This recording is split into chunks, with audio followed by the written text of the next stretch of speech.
we're getting ready. We're recording.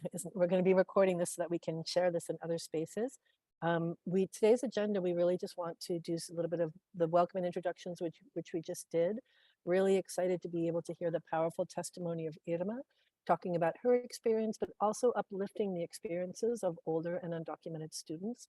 I'm going to talk a little bit in the middle of the presentation about identifying pathways to AB 540, giving more clarity. There's been so many updates. And then some tips for effective mentoring, which Irma is going to jump back in and join us in terms of what's been powerful for her and what we know will be powerful for others as well. And then we'll have some time at the end for Q&A, and we'll also be thinking about the closing.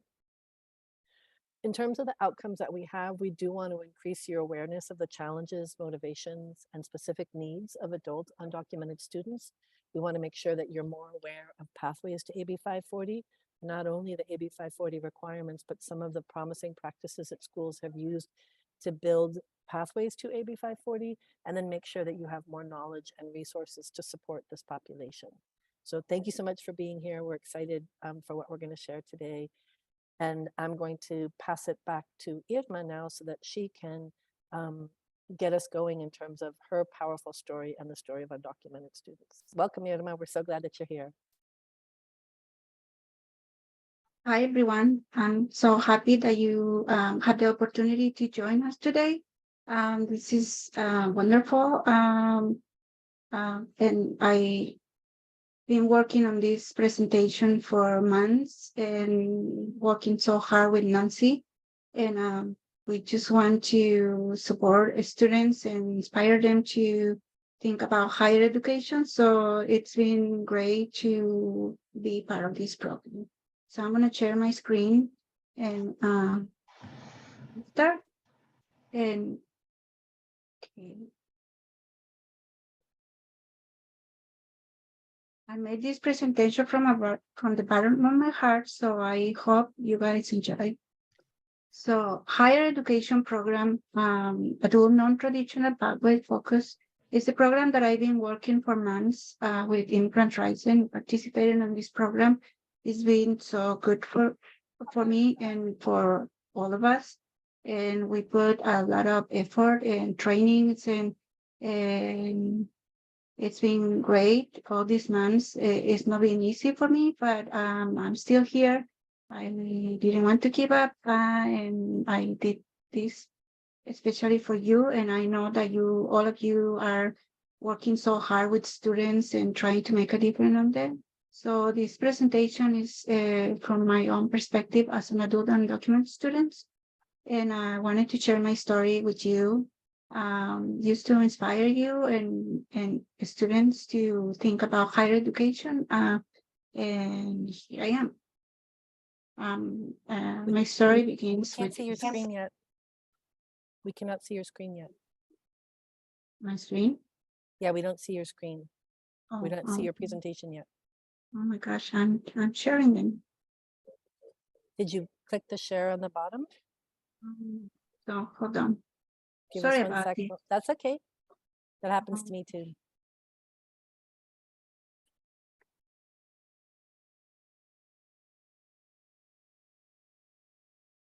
As Irma's pulling that up, I know that there's just a lot of you coming in from different parts of the state, and we're really excited. We know more and more students are in non-credit programs, adult schools, and are wanting to be able to move into credit programs, or at least be more aware of some of the opportunities that are available to them. So we're really excited that Irma's going to share that.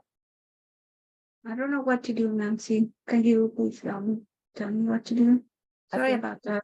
That's okay. I think just look down to the bottom and click on share your screen. Maybe stop sharing your screen if you've done that. Click on share your screen again. This worked this morning, so I know you got this. And then just look for the tab that opens up when it says share your screen to show the one that actually has your presentation. It's, all I see is my presentation, but I don't know how to get out of here. Maybe just click escape on the up corner, the view. Okay. Okay. Sorry. You got this, girl. Technical difficulties. There we go. Okay. Sorry about this. That's okay. No probs. Yeah, so just put it into present mode and we're good to go. Here I am. There you So, like I said, I would like to share my story with you guys because I do want to make a inspire other students and give you my own perspective from an adult student, adult undocumented student, and part of my story can help you realize how you can better support students and try to inspire them to higher education. So this is part of my story. My name is Irma Andazola, and I'm 51 years old, and I'm adult undocumented student, and I'm proud to be undocumented and be here today with you. I'm from Chihuahua, Mexico, and I finished my career in Instituto Tecnológico de Chihuahua in 1998. I have a degree in marketing, and but when I tried to get a job, it was difficult because back then all the companies around there were from the United States or from other countries. So one of the requirements to apply for those jobs, it was like first question was, you speak English? So I didn't. So then I decided to come to this country 23 years ago. And I found this wonderful school, NOCE, North Orange Continuing Education. And I was improving my English for about 3 years. But then I became a mom, and it was difficult for me to attend to school and still taking care of my daughters. So I had to put my dreams aside, and because I wanted to be there full time with them. So, but because I always like to learn something new and I wanted to do something, I used to be at home, but I found a way to get classes where I can take my daughters and they're together and grow together. So, and it was wonderful being a mom and able to learn. Well, what could be better than that? So, but then as they were growing, I was thinking like I need something was missing in my life. So I decided to go back to school in 2016. And then that was when I met this wonderful and beautiful lady. Her name is Hilda Rivera, and she became my mentor. And one of the reasons that I'm here with you today is because she made a great impact in my life. She was there for me. She was the one who introduced me to different programs that I never imagined that I can have access. And she was the one who told me, do you know about immigrants' rights? And I said, no, I don't. So she said everything about what she knew about immigrants' rights. One day she told me, today is the last day to apply for a fellowship. I know you can do this. I believe in you and you're gonna get it.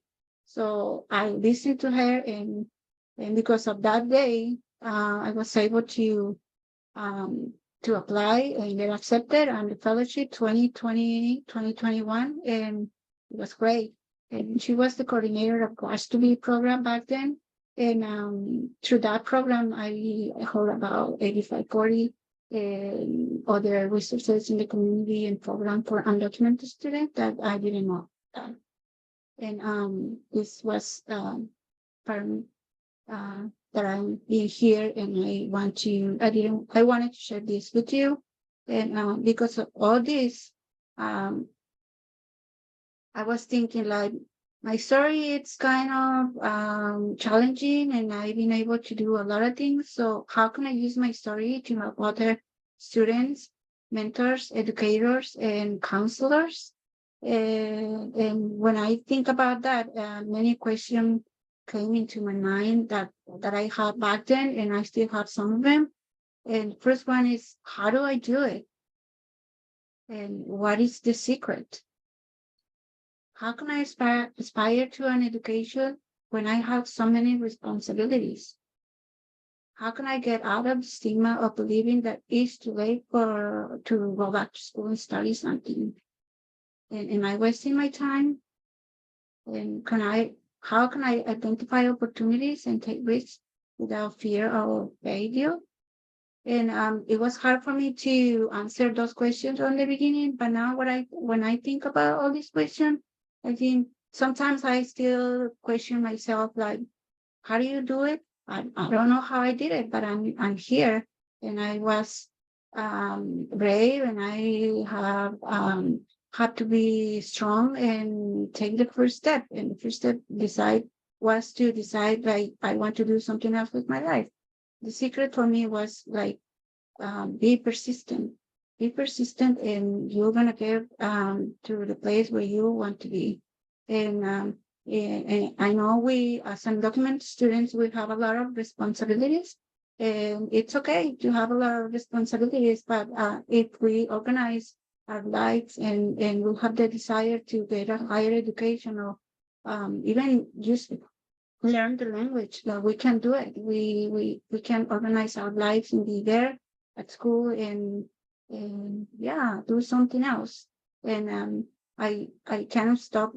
It was a lot of people that told me, why you don't get up, instead of thinking about going back to school, like, get a job, get a full-time job, instead of thinking of those things, and you're wasting your time. And now I think, like, not wasting our time, and it's never too late to get an education and do something else with your life.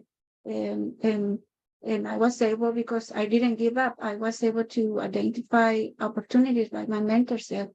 She said, like, this, sometimes we need to take opportunities and identify opportunities and take risks, and without having fear of failure. And if you fail, it's fine. You try again and try again until you get what you want.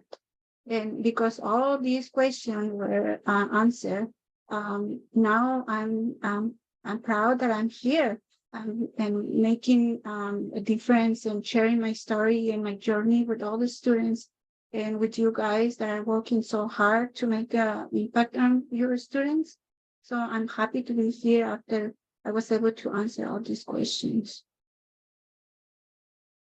And some of the motivation that we have as undocumented students could be like being a role model, personal improvement, higher education for a better quality of life, and having support from educators, counselors, and mentors.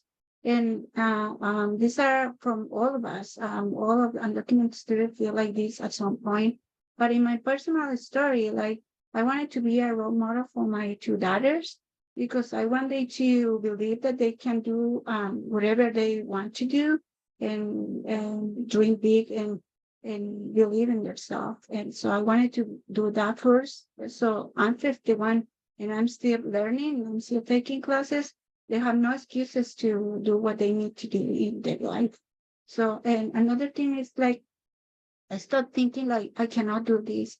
Instead of that, I was thinking, yes, I can do this and even more.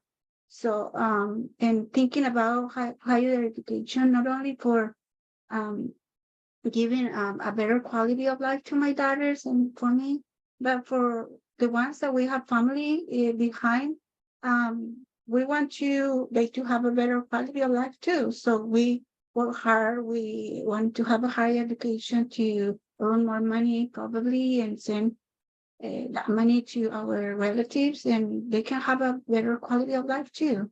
And the most important thing is that we have having support from my mentor was a big difference in my life. She was the one that told me, you can do this. I believe in you. You got this. We got this together, and I'm going to be there for you at all times. And that was one of the key points for me in order for me to be here today. But the having motivations is it's not the only thing that we have. I mean, I can have motivation, but I also as undocumented students, we have a lot of challenges. The first one is we all are immigrants, and it's hard when we left our countries and our situations back there, and we came to a country where we don't know the language, we don't know what we're gonna do, we don't know anything about the future, and we also have to start from scratch. I have a career over there, but here it was totally different with no, we have to start from zero. And that's one of the things that for some of us, it could be really challenging. And most of us are, or some of undocumented students, we don't have family in this country. And it's hard for us not having family or support. And sometimes we feel lonely, we feel sad, we feel like, um, uh, should I go back to my country? What should I do? And being in this country make us have a lot of responsibilities.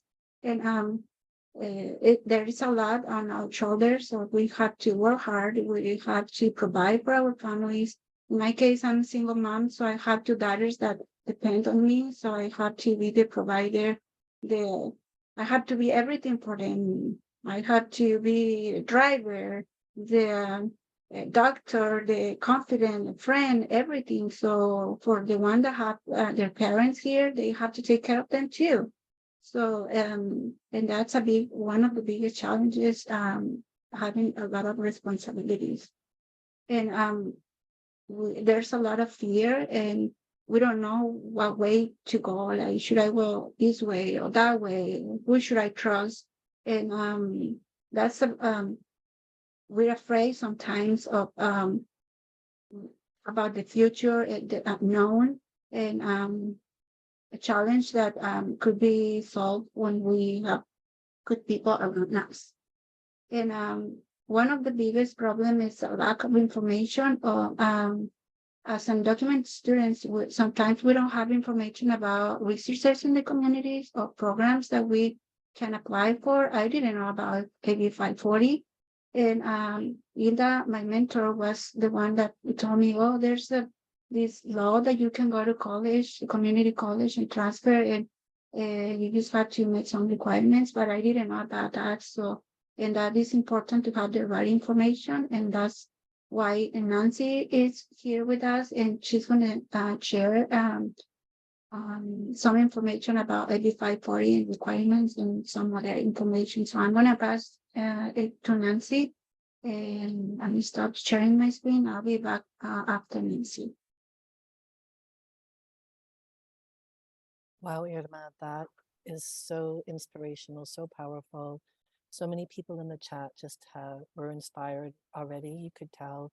And I just want to thank you so much for your bravery, for your perseverance, for your strength, and for not only keeping the experiences that you've had for yourself, but for using those as a role model and a step for others to be able to learn from what you've already done. So thank you so much, Irma. That's really, I can't wait to hear some of the tips that you have for educators after I talk a little bit more about AB 540 and AB 540 specifically.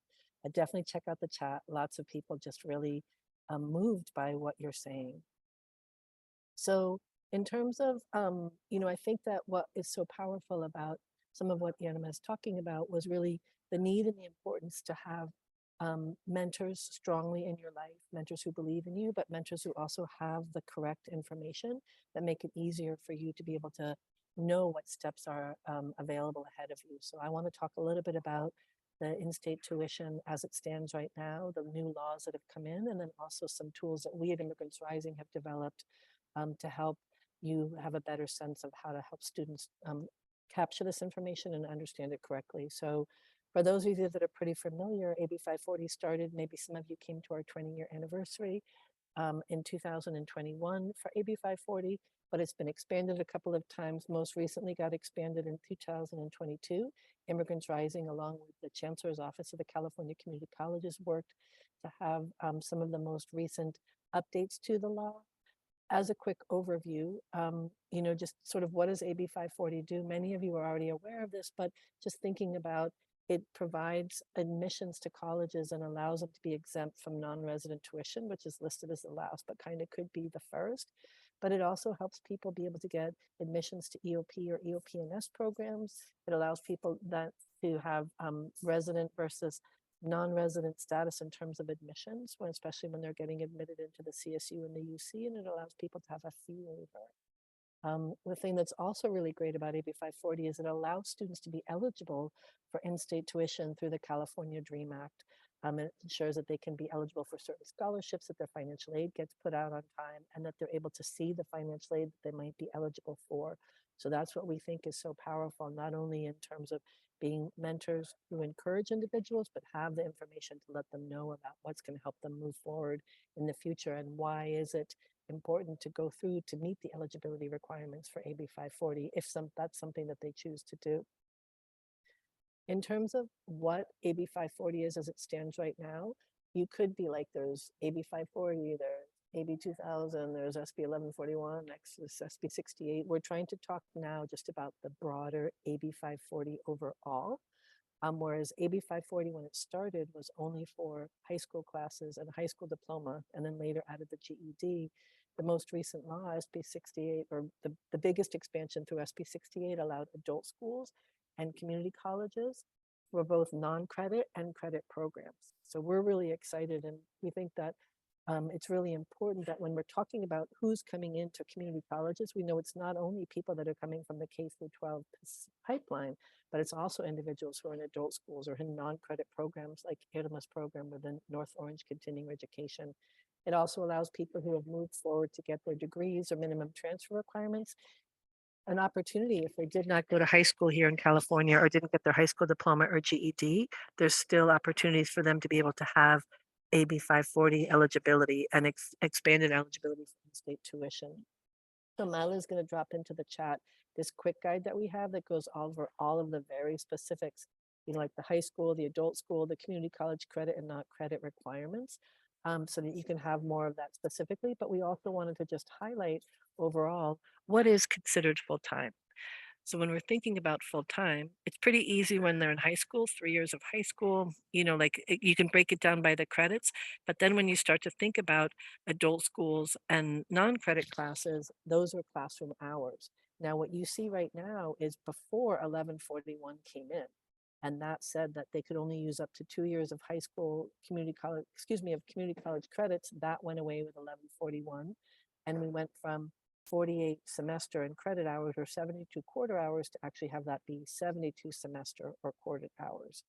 But when we're thinking about adult school and non-credit programs, and those are the 420 classroom hours, oftentimes when students are coming to adult school or getting their GED or going to try to get a certificate in non-credit, they're like, let me out, right? I got to come quickly and get my degrees. Why do I want to take all this time?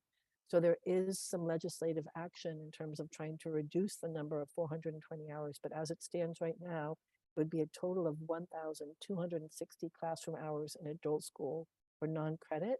And what's really important for us who are working at the adult schools and non-credit, or who are working as feeder schools with them, is that students themselves, but also the educators, it's really important that classroom attendance is regularly, that the student is aware of how their classroom attendance is being captured, because we don't want them to have spent all that time in school, but then there's no attendance records. And every different adult school or non-credit program seems to have their own way of working those attendance requirements and keeping track of that. So we want people to be aware kind of upfront about what is considered full-time and how can people make sure that they are documenting their attendance effectively.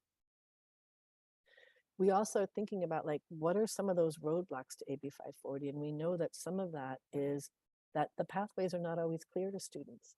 SB 68 requirements in terms of using community college credits, non-credit courses, adult schools are not often on all of the outreach materials for the different CCCs and the four-year universities.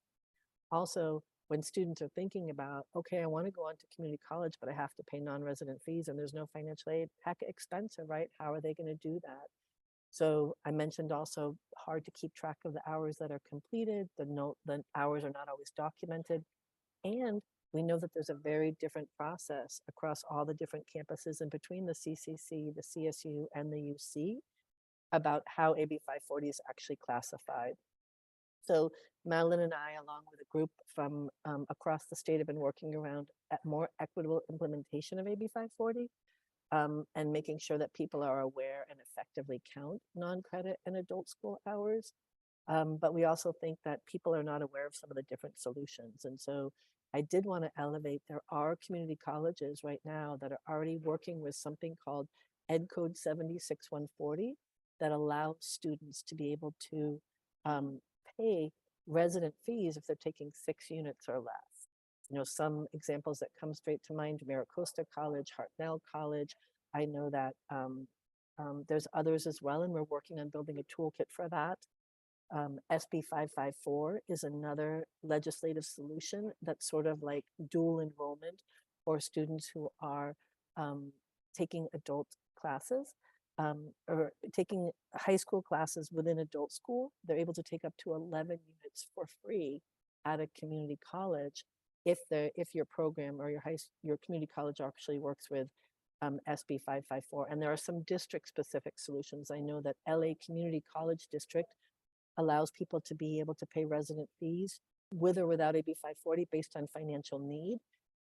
College of the Desert does that as well. So what's going on in terms of your school's ability to be able to support students build some of those pathways to AB 540? And then just thinking about, we want some tools to support your work. So I'm going to just stop for 1 minute before we go on to the tools to support your work to see if there are any questions that people have specifically about AB 540 or some of the different opportunities that, opportunities that we talked about. So I'm just going to stop sharing for 1 sec, see if anybody has any questions about that before we go on to start to talk about the tools.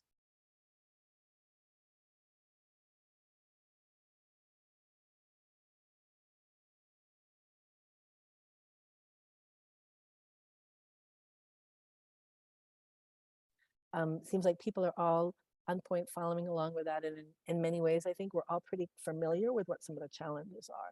Now we want to talk a little bit more about what some of the solutions are and how we can work with those and how we can, be more aware of some of the tools that are available to support the work to try to build those better pathways between non-credit adult school and credit programs. So I was able to have the ability to be able to work with Irma's mentor, Ilda Rivera, from North Orange Continuing Education to try to identify what are some of those steps. Because I think even with Immigrants Rising, we've often been really focused on get into, community college, go into the four-year university, but we're realizing we need to support all students, right? So identifying some of the steps between non-credit and credit, what are some of the bridges, what are some of the important pieces to do that, and also how can we make that more understandable?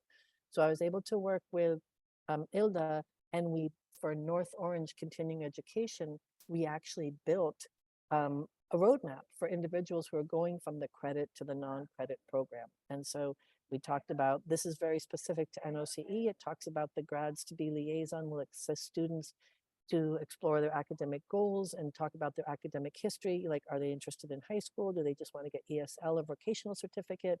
Are they interested in going on to community college?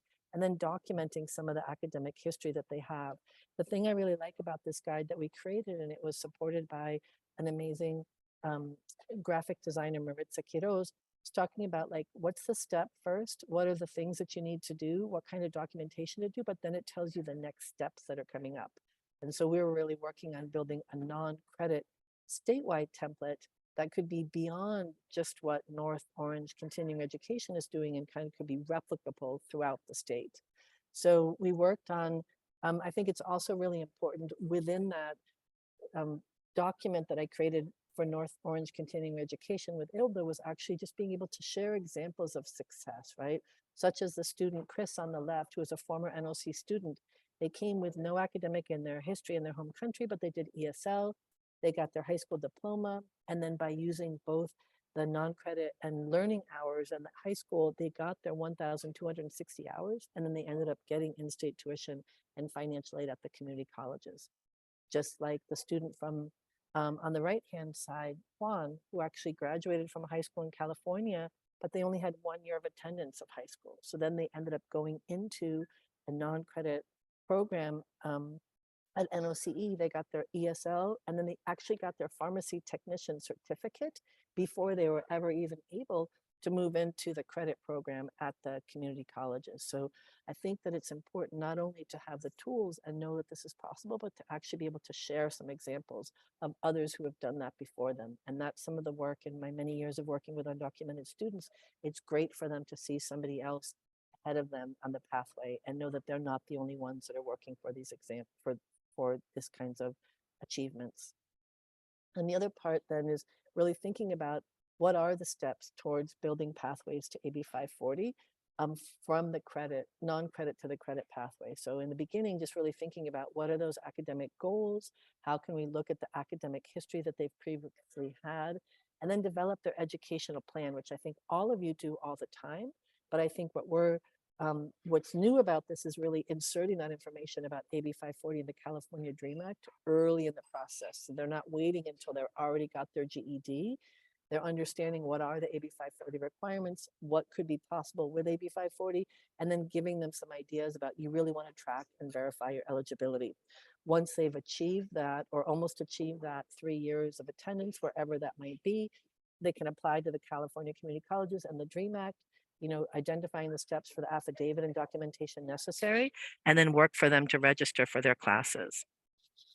So and then with that, we've actually built this statewide template. It's talking about from ESL, but actually we're working on changing that title because it's actually non-credit, adult school, high school, all of these different steps.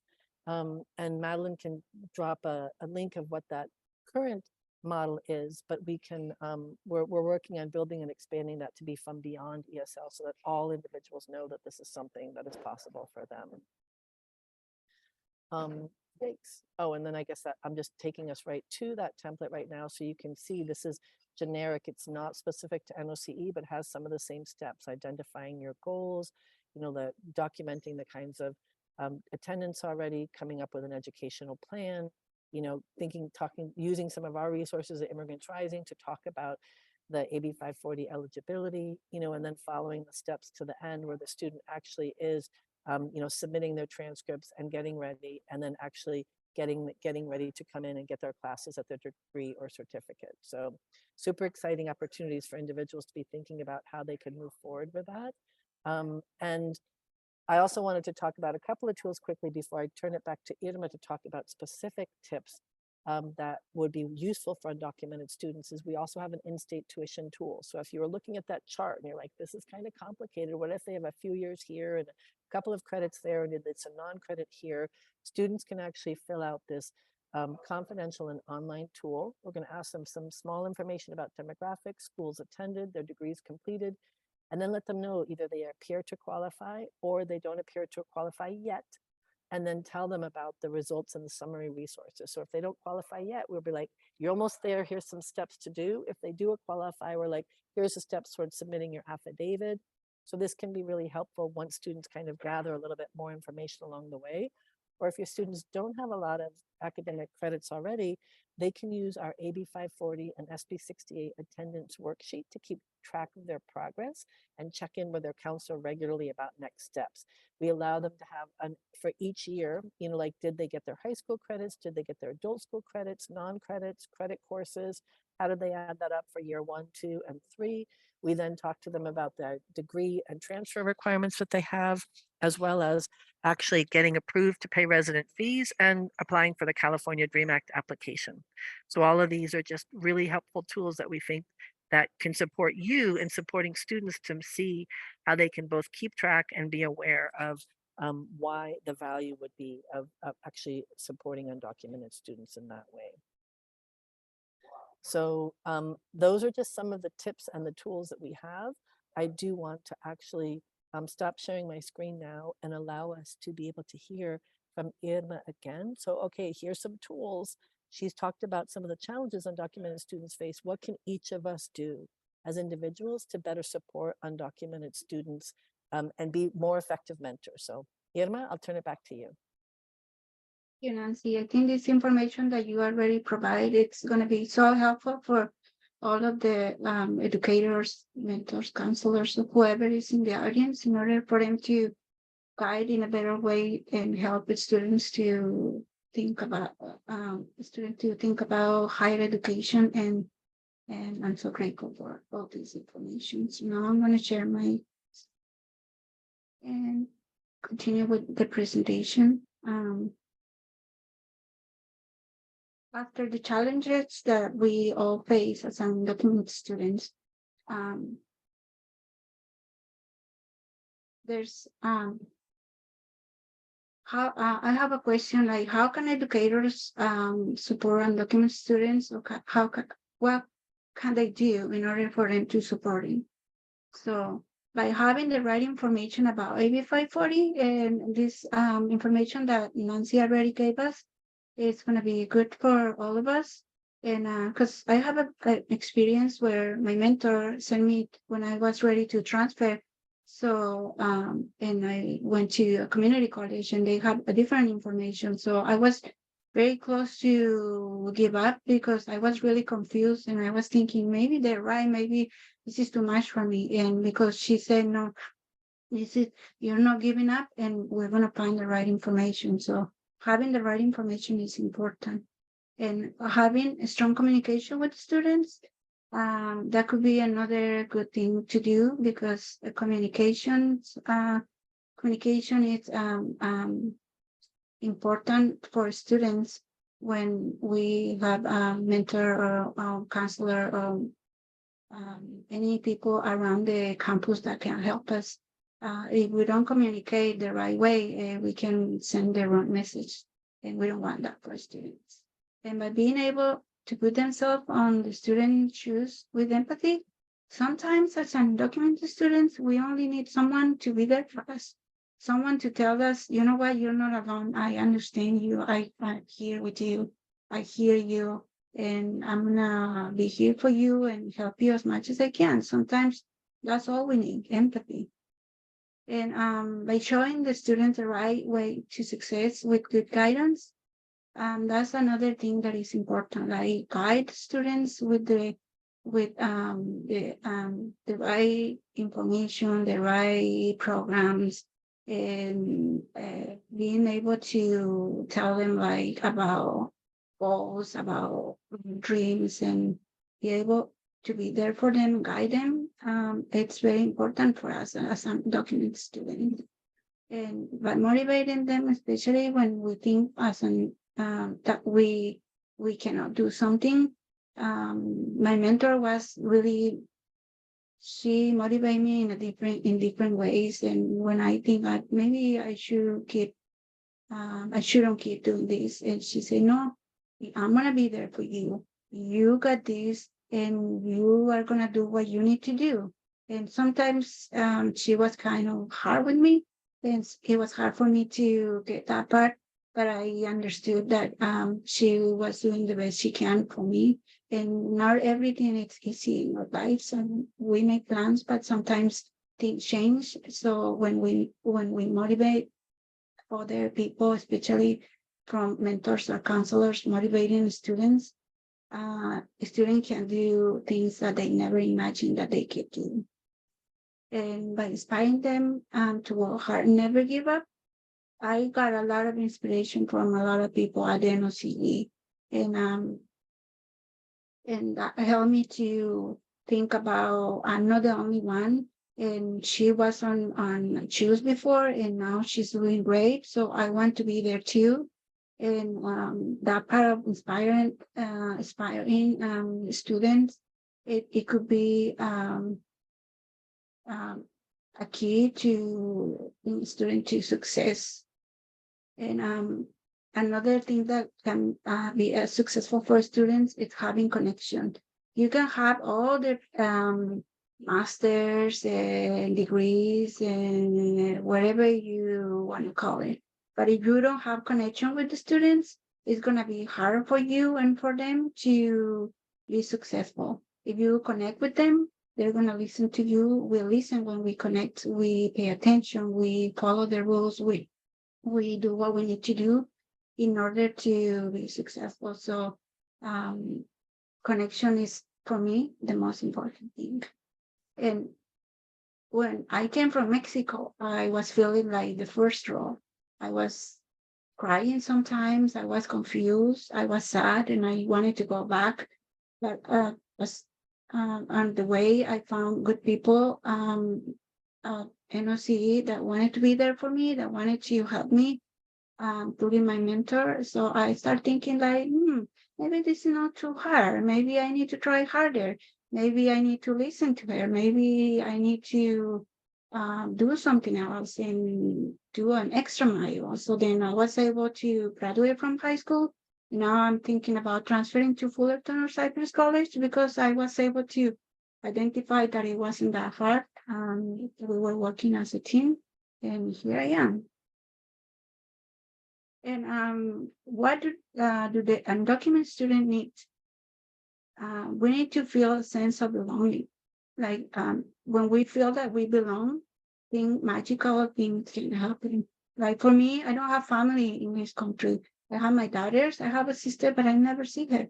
So my school, my mentors, people around me at school made me feel that I'm not alone, that there's too many resources and programs that I can take advantage of them.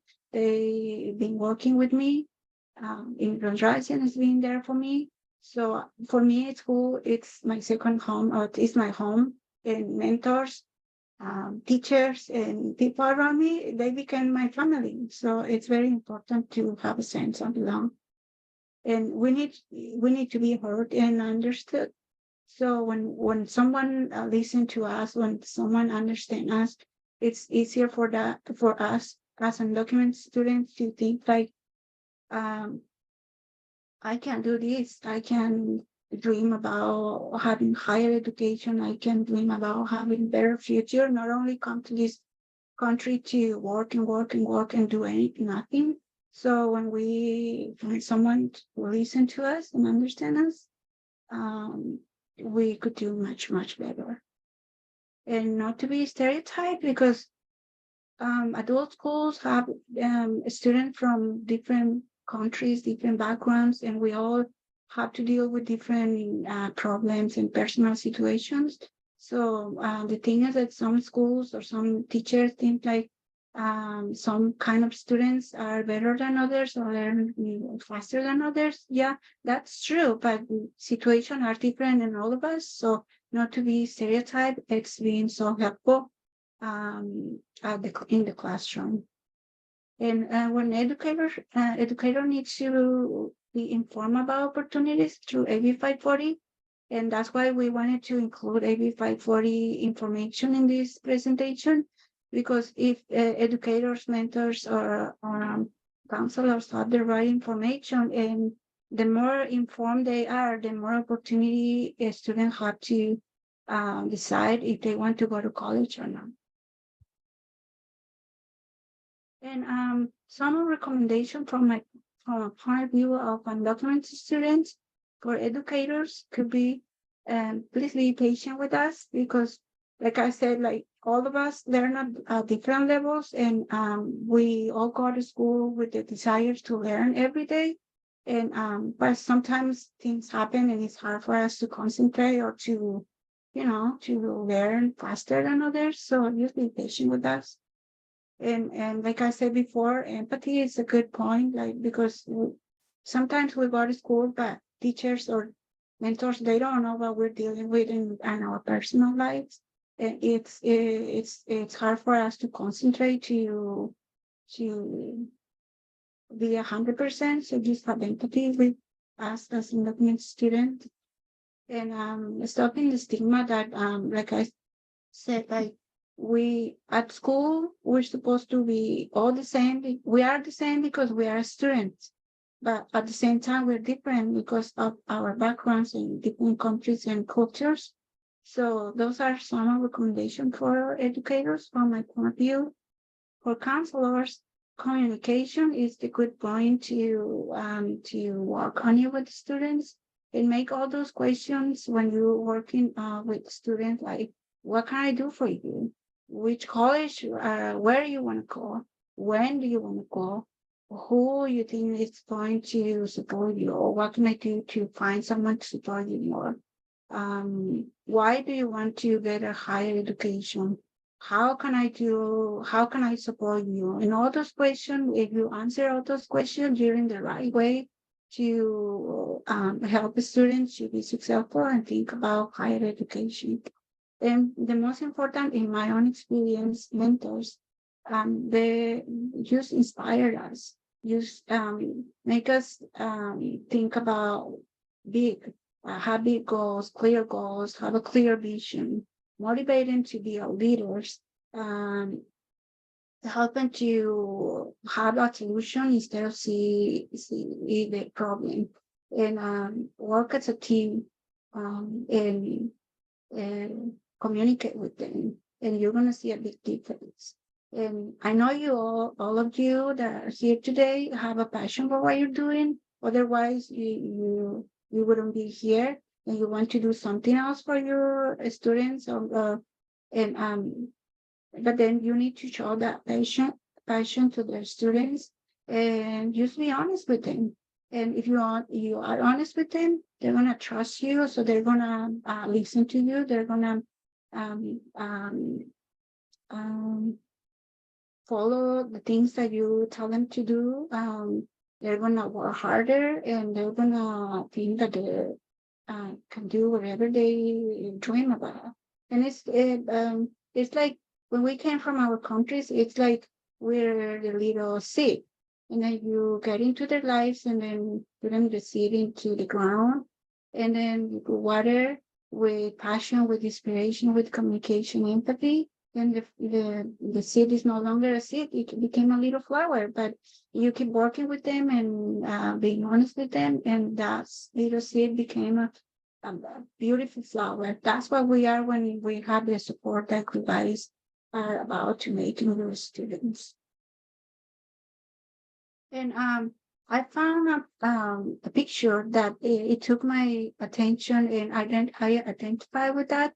And I think most of undocumented students, when we go to college and wanted to have a better education, I found this picture, and it's so powerful, I think, because when we come from our countries, we feel like caterpillar, and we don't know where to go, and we think like we're going slow, and I don't know where am I gonna go to that point that I speak English and I can write it and read it and think about higher education. But then when we decide to go to school, the metamorphosis started, and the process started, and then we find people like you guys that want to make a difference in our lives, and we start growing and growing and developing, and one day we start opening our wings and start flying. And in my own experience at this point, after having all that support from my mentor and interest rising and other people around me, even people from church and community, my wings started to open, and now I feel that I'm flying. I'm flying high, but you know what? I don't want to fly alone. I want to, a lot of students fly with me. And that's what I'm here today. This is not about me or my story. I'm sharing my story to let you know that you can make a big impact on the student life, and we can do it together with your support and with our effort. And sorry that I get emotional, but this picture is so powerful. And I just want to say thank you that you're here and you want to support the students.